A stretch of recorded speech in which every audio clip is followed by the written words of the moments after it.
Welcome to China Uncensored. I'm Chris Chappell. Just 100 miles away. That's how close Chinese troops may be getting to the U.S. To put that in context, 100 miles is 900 miles less than the proclaimers are willing to walk just to be the man who walked 1,000 miles to fall down at your door. Only Chinese troops are coming with guns and missiles. This is according to new highly classified U.S. intelligence. Current and former U.S. officials told the Wall Street Journal that China and Cuba are in talks to build a military training facility in Cuba. The U.S. isn't sure how close to a deal China and Cuba are yet. If it goes through, Chinese troops could be permanently stationed just 100 miles off the coast of Florida.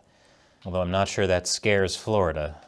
They'll get Mickey Mouse to go down there from Disney World, look China dead in the eyes and say, "Thanks for all the money. Let me know if there's anything else you'd like us to censor for you." According to U.S. officials, the Biden administration is trying to convince the Cuban government not to go through with it.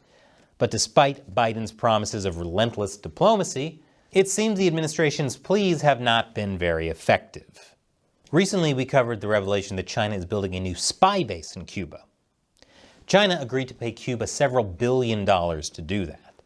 The White House initially said those reports were inaccurate.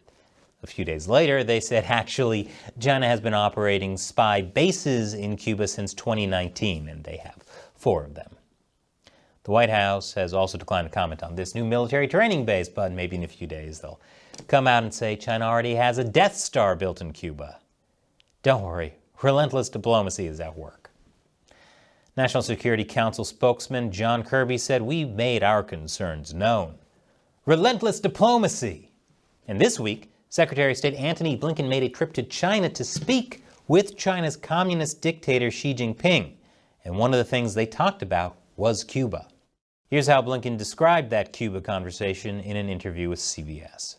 This is a serious concern for us. We've been taking steps over the past couple of years, diplomatically, wherever we've seen China trying to create that kind of presence. We've been in there pushing back against it, and we've had some success. Oh, wow, some success. I mean, not enough success to actually stop China from building spy bases and now potentially a military training facility, but some success. Wait, I know. Have you tried giving the Chinese Communist Party everything it wants in exchange for nothing? Let's see. Blinken told Xi the U.S. does not support Taiwan independence, and he said we should quit talking about that Chinese spy balloon that traveled across the entire continental United States. Huh. And yet China hasn't caved. Clearly, we need to make more concessions. Onwards with relentless diplomacy. Because as it stands, China continues to expand its military and spy presence around the world. I'll tell you more after the break. Welcome back. China's planned military training base in Cuba, the spy stations, all of that is just the tip of the iceberg. It's all part of what China calls Project 141, an initiative led by the People's Liberation Army to expand its global military base and logistical support network around the world. One of the greatest advantages the U.S. has over communist China, other than relentless diplomacy, is military bases all over the world. Those bases allow the U.S. military to essentially operate anywhere in the world. The U.S. military is kind of like, where in the world is Carmen Sandiego if the answer was always everywhere? We first learned about Project 141 thanks to recently leaked Pentagon documents on Discord. The goal of Project 141 is to build a global military network that includes at least 5 overseas bases and 10 logistical support sites by 2030. The Cuba facilities are the first in the Western Hemisphere, and of course, they're right in America's backyard. But included in the leaked document was this image of potential Chinese military bases throughout Africa, Asia, and the Pacific Islands. And if COVID is any indicator, China will say the U.S. is somehow responsible for the global spread of China's military. Officially, China has 1 military and intelligence gathering base in Djibouti, but many others are secretly underway. Satellite images revealed China has a secret Navy base in Cambodia. And the leaked documents say China is working on a military base in the United Arab Emirates. Many other Chinese bases aren't officially called military bases. But remember, this is China we're talking about. Everything of theirs might be a military base. It's kind of like playing Is It Cake, but instead of cake, China's building warehouses for future war crimes. For example, after China signed a secret security pact with Solomon Islands, the Chinese state-owned company won a contract to develop a major port there, just like how Imperial Japan used Solomon Islands as a staging ground in World War II. Of course, the Chinese embassy in Washington denied being aware of any deal between China and Cuba. He said the U.S. is an expert at chasing shadows, and those shadows are just being cast from the moon in Cuba. That's no moon. China's Foreign Ministry spokeswoman Mao Ning said when asked about Cuba, "We hope that relevant parties can focus more on things that are conducive to enhancing mutual trust and regional peace and stability development." Mutual trust? Kind of hard when China sails a spy balloon across the entire continental U.S. Sorry, Blinken, I'm not closing that chapter. However, there is still hope that the U.S. won't have Chinese troops at its doorstep. According to a U.S. intelligence official, expanding security coordination between China and Cuba is going to go slowly. That's because even though the U.S. has relentless diplomacy with China, the U.S. can actually do something to Cuba if it acts now. Cuba is in the middle of an economic crisis.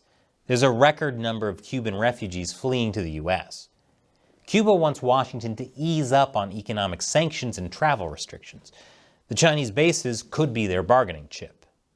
That's how you do diplomacy, and keep China more than 1,000 miles from arriving at your doorstep. Once again, this show would not exist without support from viewers like you.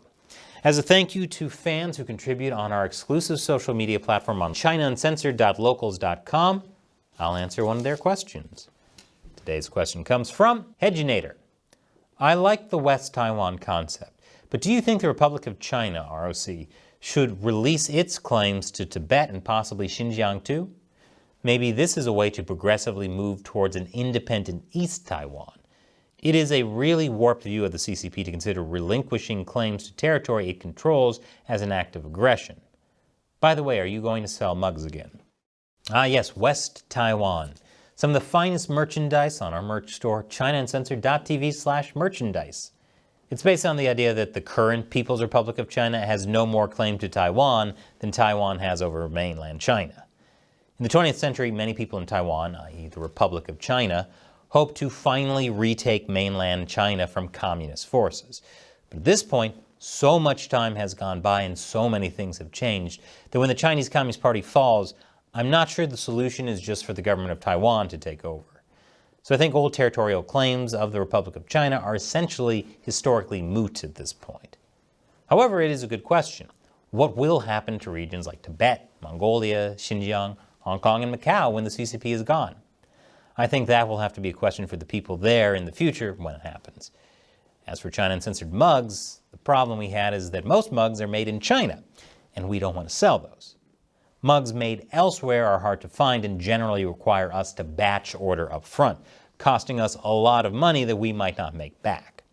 But there's still plenty of other great merchandise on our merch store, so check it out. Link is below. Thanks again for your question and your support, Hedgenator. And thank you for watching. Once again, I'm Chris Chappell. See you next time.